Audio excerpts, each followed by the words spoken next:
नमस्कार, स्वागत है आप सभी का हमारे खास कार्यक्रम हरियाणा डायरी में। इस कार्यक्रम का एक उद्देश्य है कि आप तक हरियाणा सरकार की तरफ से हर उस विकास की जानकारी पहुंचाई जाए जो मुख्यमंत्री मनोहर लाल के कुशल नेतृत्व में लगातार किया जा रहा है। तो बने रहिए हमारे साथ और देखते रहिए हमारा खास कार्यक्रम हरियाणा डायरी।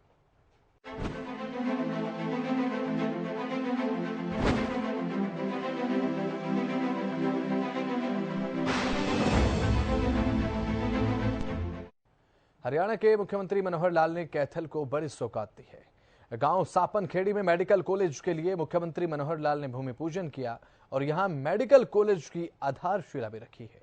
ये मेडिकल कॉलेज यहां भगवान परशुराम के नाम से बनेगा और इस मौके पर जनसभा को संबोधित करते हुए मुख्यमंत्री मनोहर लाल ने अच्छी सेहत का संदेश भी दिया है। इस रिपोर्ट में देखिए।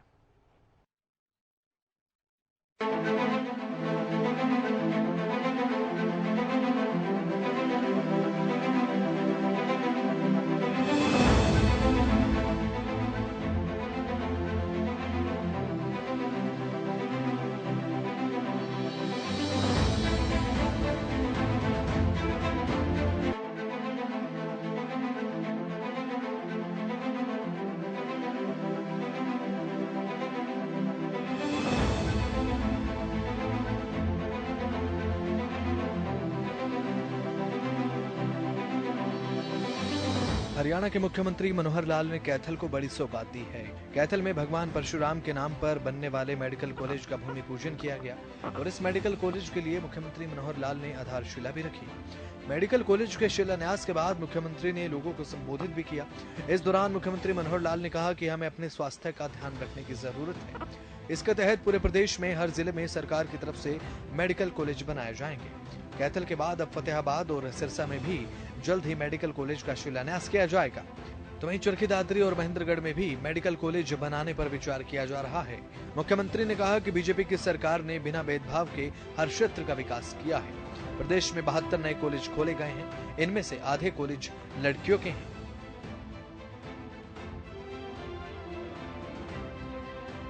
शिलान्यास के कार्यक्रम के उस अवसर पर इस गांव में सापनखेड़ी गांव के अंदर विभिन्न स्थानों से पधारे सज्जनवृंद, भाइयों बहनों, पत्रकार छायाकार मित्रों, सबसे पहले तो आज शारदीय नवरात्रों का आप लोगों को बहुत बहुत बधाई और शुभकामना देता हूं।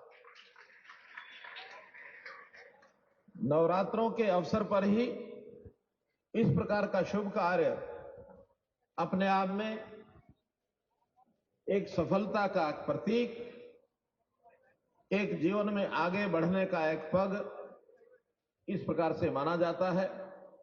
संयोग ऐसा है कि कल पहला नवरात्रा था। कल मैंने अंबाला में नए एयरपोर्ट का शिलान्यास किया था। आज दूसरा नवरात्रा है। आज भी भगवान परशुराम जी के नाम से ये जो मेडिकल कॉलेज है इसका शिलान्यास कर रहे हैं। इस प्रकार से एक एक कदम आगे बढ़ते हुए हरियाणा में विकास के नाते आप लोग देख रहे हैं, लगातार 9 वर्षों से हम लोग जो काम कर रहे हैं। संयोग ऐसा है कि इस मेडिकल कॉलेज के नामकरण को मैंने अभी कुछ दिन पहले ही इसकी घोषणा की थी। 11 दिसंबर 2022 को करनाल के अंदर जो हमने भगवान परशुराम जी के नाम से कुंभ का एक कार्यक्रम किया था, उस समय कुछ घोषणाएं हुई थी। बहुत से हमारे समाज के ऐसे लोगों को तो इतना भरोसा भी नहीं था कि इस प्रकार के एक बड़े प्रोजेक्ट का नाम हम भगवान परशुराम जी के नाम पर रखेंगे। समाज में प्रसन्नता की लहर थी और आज हमने उसको मूर्त रूप दे करके उसको सफल किया है। भगवान परशुराम जी भक्ति और शक्ति के प्रतीक रहे हैं। ये संगम किसी किसी महापुरुष में मिलता है कि जो समाज में चेतना जागरण करते हुए भक्ति भाव से भी लोगों को आगे बढ़ाते हैं और आवश्यकता पड़ने पर असुरों का नाश करने के लिए और हथियार भी उठाते हैं। तो भक्ति और शक्ति के संगम के प्रतीक भगवान परशुराम जी के नाम को आगे बढ़ाते हुए ये जो प्रोजेक्ट है, इसमें विशेष तौर पर समाज के उन लोगों को जिनकी आस्था श्रद्धा भगवान परशुराम जी में है, उनको विशेष बधाई और शुभकामना देता हूं। भाइयों बहनों, जहां तक मेडिकल कॉलेज का विषय है, यह ठीक है कि आज के युग में व्यक्ति के स्वास्थ्य को ध्यान में रखते हुए शरीर की बीमारियां जैसे जैसे बढ़ती जा रही हैं, वैसे वैसे हमको और चिकित्सा पद्धति पर पूरा ध्यान रखना पड़ता है। इस चिकित्सा पद्धति की आवश्यकता बहुत पड़ती है। जितने डॉक्टर्स हमको चाहिए, आज उतने डॉक्टर्स हमारे पास उपलब्ध नहीं हैं। जब हमने सत्ता संभाली थी 2014 में, एक घोषणा की थी कि डॉक्टर्स की कमी है। केवल 700 मेडिकल कॉलेज में एमबीबीएस की सीटों का दाखिला होता था। हमने एक एक करके बढ़ाना शुरू किया। उस समय 6 मेडिकल कॉलेज थे और आज आप लोगों की शुभकामनाओं से आज प्रदेश में 15 मेडिकल कॉलेज चल रहे हैं। उस समय 700 सीटें थी, आज 2185 सीटों के ऊपर और एडमिशन होता है। 3 गुना सीटें बढ़ गई हैं। और हम यहीं नहीं रुके हुए, जैसे आज अपना ये मेडिकल कॉलेज का शिलान्यास हुआ है, 1 महीना पहले यमुनानगर में भी शिलान्यास करके आया था मैं। अभी फतेहाबाद का शिलान्यास होना शेष है, अभी सिरसा का शिलान्यास होना शेष है, अभी चरखी दादरी पलवल यहां भी हमने घोषणा कर रखी है मेडिकल कॉलेज की। इस प्रकार से 8 नए मेडिकल कॉलेज वो भी पाइपलाइन में हैं।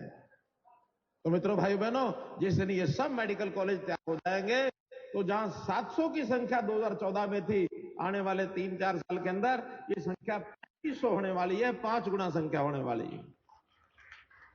और जिस दिन इतने डॉक्टर्स हमको उपलब्ध होंगे, साथ ही नर्सिंग कॉलेजेस, पैरामेडिकल के कॉलेजेस, इनका भी संख्या बढ़ रही है, ताकि एक सर्विंग स्टाफ उसके अंदर और ज्यादा उपलब्ध हो। हमारे यहां ही कैथल जिले में गांव धेरडू, वहां पर नर्सिंग कॉलेज, पैरामेडिक्स, ये लगभग 80% काम उसका पूरा हो गया है। बहुत जल्दी वो बन करके तैयार हो जाएगा भाई बहनों। जहां इस मेडिकल कॉलेज में सीटों की संख्या तो शायद अभी 100 तय की है, आगे बढ़ सकती है, वहीं 500 बेड का एक हॉस्पिटल भी बनने वाला है, ताकि ये 100 डॉक्टर जो तैयार होंगे, ये मेडिकल कॉलेज के माध्यम से, हॉस्पिटल के माध्यम से इस इलाके की जनता की वो सेवा कर सके। अब ये विषय है कि व्यक्ति बीमार होता है, इलाज के लिए डॉक्टर चाहिए, हॉस्पिटल चाहिए, उसके लिए मेडिकल कॉलेज होना जरूरी है। ये एक पहलू है मित्रों, भाई बहनों। मैं यहां एक नई दूसरी बात आपके सामने रख रहा हूं। व्यक्ति बीमार होता है, किन्हीं किन्हीं कारणों से होता है। उसका खान पान ठीक नहीं रहा, उसका कोई एक्सीडेंट हो गया, उसको कोई हेरिडेटरी कोई बीमारी है वो आ गई, उसका खान पान ठीक नहीं है, उसकी आदतें ठीक नहीं है, व्यक्ति बीमारी की तरफ बढ़ता है। एक पहलू इसका ये है, ये तो बीमार होकर के स्वस्थ बनना है, लेकिन क्या हम ये प्रयत्न नहीं कर सकते कि हम आजीवन स्वस्थ रहें? बनने की बात तो तब आएगी जब बीमार होंगे। अरे बीमार ही क्यों होते हैं? हम जीवन में बीमार न हो, इस ओर भी चलना शुरू करना पड़ेगा। और उसको चलने के लिए एक नई विधि, हमारा इतिहास भरा हुआ इन बातों से कि हमारे शरीर को बीमारी न लगे। घर में दादी नानी परिवार के सब लोग ये चिंता करते थे, हमारे वैद्य चिंता करते थे, हमारे ऐसे ऐसे चिकित्सा पद्धति के जो व्याख्यान उस समय मिलते थे, उसमें शरीर कैसे ठीक रखा जाए। प्राचीन काल में ऐसा कहते हैं, चाइना के अंदर जब किसी वैद्य को नौकरी दी जाती थी, उसको एक मोहल्ला दिया जाता था और कहा जाता था कि आपको नौकरी तो पैसा पूरा मिलेगा, लेकिन इस मोहल्ले में साल के अंदर कितने लोग बीमार होते हैं, उतना पैसा काट लिया जाएगा। अर्थ ये, हर किसी को स्वस्थ रखना ये उसकी जिम्मेवारी होती थी। आज हमें भी स्वस्थ रहने की तरफ आगे बढ़ना चाहिए। अपना शरीर स्वस्थ रखने के लिए बहुत सी विधि हमने शुरू की है, एक एक करके। क्या हमारा खान पान ठीक हो, हमारा शरीर खेल की तरफ आगे बढ़े, योग की तरफ आगे बढ़े, हमारी आदतें ये ठीक हो, हमारी दिनचर्या ये ठीक हो, आप प्रारंभ से ऐसा कर लीजिए। मैं समझता हूं आज जितने लोग बीमार होते हैं इससे आधे भी नहीं होंगे। हम बीमार न हो, उधर आगे बढ़े। अगर बीमार नहीं होंगे, हमें मानसिक कष्ट नहीं होगा, शारीरिक कष्ट नहीं होगा, हमारा पैसा खर्च नहीं होगा, हम स्वस्थ रहेंगे, काम ज्यादा करेंगे, जिंदगी में आगे बढ़ेंगे। इसके लिए भी मैं मोदी जी का धन्यवाद करता हूं, जिन्होंने योग जैसी शिक्षा को, देश की जो एक संस्कृति, हमारी सांस्कृतिक धरोहर है, उसको दुनिया में 21 जून को अखिल भारतीय और अंतर्राष्ट्रीय योग दिवस के रूप में ख्याति दिलाई। तो इस प्रकार की, अरे बैठने दो भाई, बैठने दो। कार्यक्रम को, इसको सफल करने के लिए आए। बैठ जाओ, यहीं बैठ जाओ, यहीं बैठ जाओ, बैठ जाओ सब। अरे भाई बैठ जाओ, बात नहीं करो, बात नहीं करो, बैठ जाओ। तो मैं इतना कह रहा था कि हमारी इस पद्धति को, अगर हम स्वस्थ रहने की पद्धति जो आयुर्वेद के नाते से एक लंबी आयु के लिए बहुत आवश्यक होती है, उस ओर आगे बढ़ेंगे। हरियाणा सरकार इसमें बहुत काम कर रही है। हमने गांव-गांव में योग व्यायामशालाएं खोली हैं। उन योग व्यायामशालाओं के साथ साथ हम एक वेलनेस सेंटर्स की कल्पना कर रहे हैं। तो उस वेलनेस सेंटर के अंदर आयुर्वेद की दवाई हमको मिले, एक वहां आयुर्वेद का डाइटिशियन बैठे जो गांव के हर व्यक्ति को बता सके कि क्या खाना क्या नहीं खाना। खेलों में हरियाणा बहुत आगे बढ़ा है। हमारे गांव-गांव का युवक देश और दुनिया के अंदर जाकर हरियाणा का नाम रोशन किए हुए हैं। जितने देश को मेडल मिलते हैं उसके 40%, इस बार आप एशियन के खेल देख लीजिए, एशियन गेम्स जो चाइना में हुए, कुल 107 मेडल में से, मुझे अगर गलत नहीं है मेरा आंकड़ा, तो 41 मेडल जो है वो हरियाणा के हैं। 41 107 में से सबसे ज्यादा हरियाणा के हैं। तो मित्रों, भाइयों बहनों, मुझे इतना ही कहना है कि स्वास्थ्य की दृष्टि से हम सब लोग जागरूक हों। हरियाणा सरकार अपना काम करेगी, लेकिन सफलता तभी मिलेगी जब सब जनता उसमें सहयोग करेगी। आप लोग इसमें सहयोग करें, अपने शरीर को स्वस्थ बनाएं। देश और समाज को आगे बढ़ाने के लिए एक अच्छे नागरिक की आवश्यकता होती है, तो आप एक अच्छा नागरिक बनकर के आगे बढ़े। यही बात कहते हुए आज के इस अवसर पर, इस मेडिकल कॉलेज के शिलान्यास के अवसर पर आपको सबको बहुत बहुत बधाई। खास करके सपन खेड़ी, क्या गांव का नाम है, सपन खेड़ी के लोगों का भी मैं आभारी हूं, जिन्होंने इस मेडिकल कॉलेज के लिए 20 एकड़ जमीन ये जो है समर्पित की है, ये दी है। इस गांव का विशेष मैं एक प्रकार से धन्यवाद करूंगा, इनकी सराहना करूंगा कि समर्पण के भाव से हम आसपास के पूरे इलाके के लोगों का सहयोग कर रहे हैं, उनकी सेवा में हम लगे हैं। बहुत बहुत धन्यवाद, बहुत बहुत आभार। साथ ही मुख्यमंत्री मनोहर लाल ने कहा कि पात्र परिवार सरकार की तरफ से लागू की गई आयुष्मान योजना से आज 5 लाख रुपए तक का इलाज मुफ्त करवा रहे हैं। आमजन को ध्यान में रखकर सरकार योजना बना रही है और इन योजनाओं का लाभ जनता को मिल रहा है।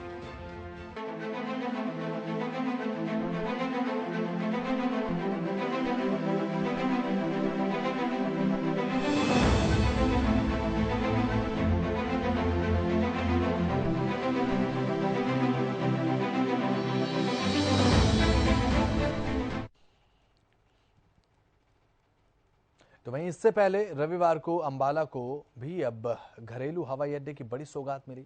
मुख्यमंत्री मनोहर लाल ने खुद अंबाला में बनने वाले घरेलू हवाई अड्डे के लिए भूमि पूजन और शिलान्यास भी किया है। इस मौके पर मुख्यमंत्री मनोहर लाल ने सभी क्षेत्रवासियों को बधाई भी दी। रिपोर्ट देखिए।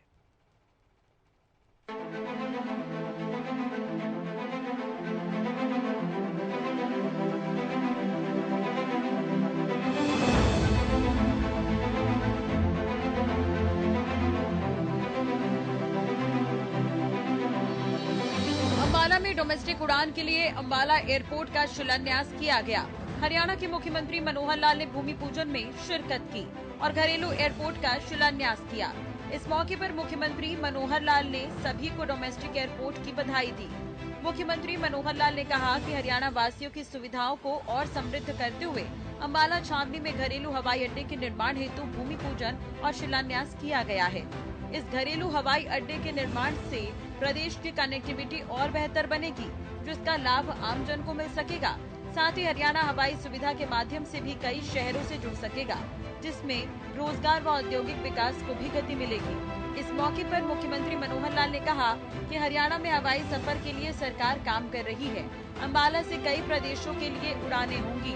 वहीं ट्रेन से ज्यादा लोग सफर कहां करते हैं, इसका ख्याल रखते हुए भी सफर बढ़ाया जाएगा और भविष्य में शिमला के लिए भी उड़ान यहां से शुरू की जाएगी। किसी भी एक कार्यक्रम का जब 3 चीजों का संयोग अच्छा मिल जाए तो उसको ऊंचाई प्राप्त करने में देर नहीं होती। 3 चीजें कि उसका स्थान क्या है, समय क्या है और अवसर क्या है। स्थान है मां अंबा के नाम से बसा ये अंबाला। अंबा देवी जी के नाम से अंबाला को हम जानते हैं। और आज अवसर है, जैसा हम जानते हैं, नवरात्रों का शुभारंभ। उधर मां अंबे, उधर नवरात्रे, और साथ ही ये जो अवसर है घरेलू हवाई अड्डे का शिलान्यास, तीनों का ऐसा संगम।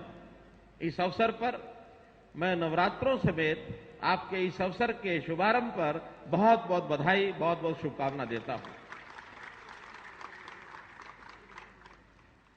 हमारे एयरपोर्ट जितने बन रहे हैं उसमें हिसार एयरपोर्ट का जैसा चर्चा की गई कि महाराजा अग्रसेन जी के नाम से हिसार एयरपोर्ट है। और संयोग ऐसा है कि आज ही महाराजा अग्रसेन जी की जयंती भी है। इस अवसर पर भी आपको बहुत बहुत बधाई। और एक सूचना आपको देनी है कि जहां तक हरियाणा में ऐतिहासिक स्थल, प्राचीन सांस्कृतिक ऐसे स्थल हैं जो प्राचीन काल की संस्कृति को हमको बताते हैं, कई स्थानों पर एक्सकेवेशन शुरू हुआ है, खुदाई शुरू हुई है, अवशेष मिलने शुरू हुए। जैसा मोटे रूप से हम जानते हैं कि राखीगढ़ी का एक ऐसा स्थान है जहां सरस्वती सभ्यता की, आर्यन सभ्यता की ऐसी चीजों का आज खुदाई के बाद अवशेष निकले हैं। आज ही, बल्कि कल कहना चाहिए, हमको एक और स्थान के लिए जो खुदाई के लिए परमिशन मिली है, अनुमति मिली है, वहां भी प्राचीन सभ्यता के अवशेष ऐसा बताए जाते हैं, वो है अग्रोहा स्थान। अग्रोहा में भी हम उत्खनन करके अपने हरियाणा को प्राचीन जो उज्जवल सभ्यता थी उसके साथ जोड़कर एक उज्जवल भविष्य की कामना हम कर सकते हैं। ये एक नया एक अवसर है जिसकी आज ही जानकारी हमने सबको दी है, आपको भी जानकारी के लिए बता रहा हूं। भाइयों बहनों, जैसा हमारे पूर्व वक्ताओं ने सब बताया कि हरियाणा हवाई दृष्टि से हमारे पास यद्यपि प्रारंभ में एक भी एयरपोर्ट ऐसा नहीं था जो हरियाणा की धरती पर हो। हमने धीरे धीरे उसमें आगे बढ़ने के लिए सबसे पहले तो जो बाहर के हवाई अड्डे हैं उसी का लाभ उठाना शुरू किया है। चाहे अंतर्राष्ट्रीय हवाई अड्डा, दिल्ली का इंदिरा गांधी हवाई अड्डा है, उसके कारण से हमारा विकास, उसको 4 चांद लगे, पंख लगे। अगर मैं कहूं कि आज गुरुग्राम का अगर स्थान हमको एक महत्वपूर्ण हर दृष्टि से बना है, चाहे उद्योग के नाते, चाहे हमारी आर्थिक गतिविधियों के नाते, विकास के नाते, उसका एक बड़ा कारण कि देश और दुनिया के जो लोग हैं गुरुग्राम में दिल्ली से भी जल्दी पहुंच सकते हैं, वो अंतर्राष्ट्रीय हवाई अड्डे के कारण से। और यही कारण है वहां की प्रगति।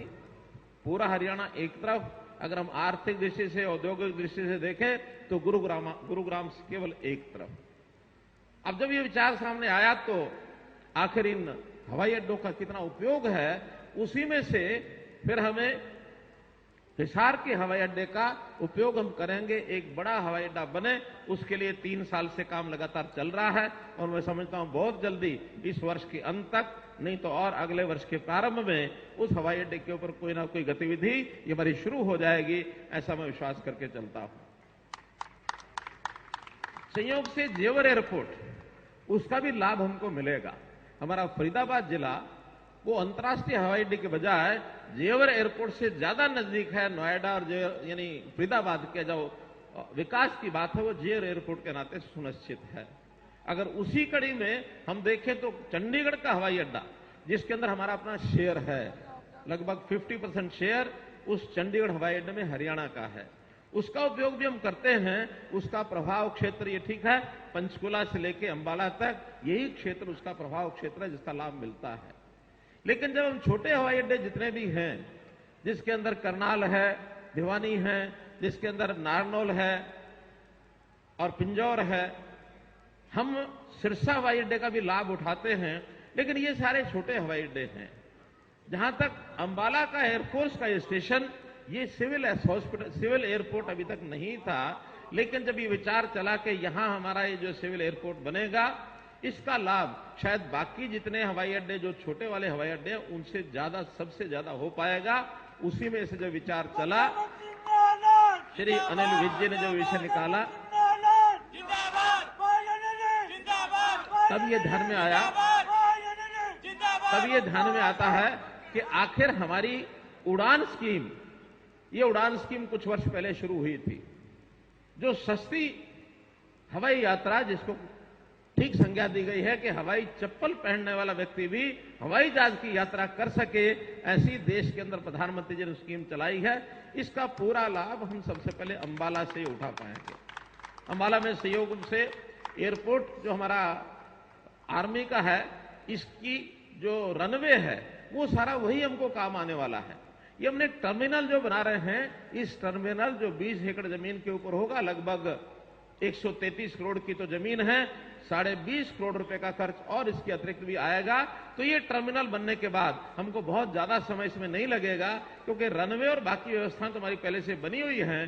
तो मैं समझता हूं जिन रूट्स के लिए हमने अप्लाई किया है, उसमें कुछ रूट्स तुरंत प्रारंभ होंगे, कुछ जैसे जैसे सवारियों की डिमांड होगी, जैसे जैसे हमारे रेलवे के यात्री किधर से ज्यादा जाते हैं, उनका समय बहुत बचने वाला है। तो ऐसे सब रूट्स के लिए कुछ रूट्स जैसे बताए हैं, मैं इसके अतिरिक्त भी, जैसे मानो देहरादून है, यहां का भी रूट बन सकता है। जैसे मानो लखनऊ है, वहां का रूट भी बन सकता है। अमृतसर की बात आ गई है, जयपुर की बात आ गई है, ऐसे ही शिमला का रूट ये भी यहां से बन सकता है। तो ऐसे आसपास के नजदीक के रूट ये सारे खुलेंगे तो अंबाला और इसके आसपास के जिलों के लोगों को बहुत बड़ी सुविधा ये होने वाली है। और मुझे तो कई बार लगता है कि चंडीगढ़ का जो यात्री है, बजाय वो चंडीगढ़ एयरपोर्ट के, क्योंकि वहां की शायद उड़ान की परमिशन बहुत ज्यादा नहीं मिलने वाली, जैसे डोमेस्टिक और बड़ी अंतर्राष्ट्रीय स्कीम जो है, वो उड़ान चंडीगढ़ से अगर भरते हैं तो स्वाभाविक है जो हमारी डोमेस्टिक ये जो उड़ान है, उड़ान स्कीम के अंतर्गत जो हवाई यात्रा है, ये अंबाला चंडीगढ़ को भी सपोर्ट करने के लिए एक एयरपोर्ट ये बनने जा रहा है।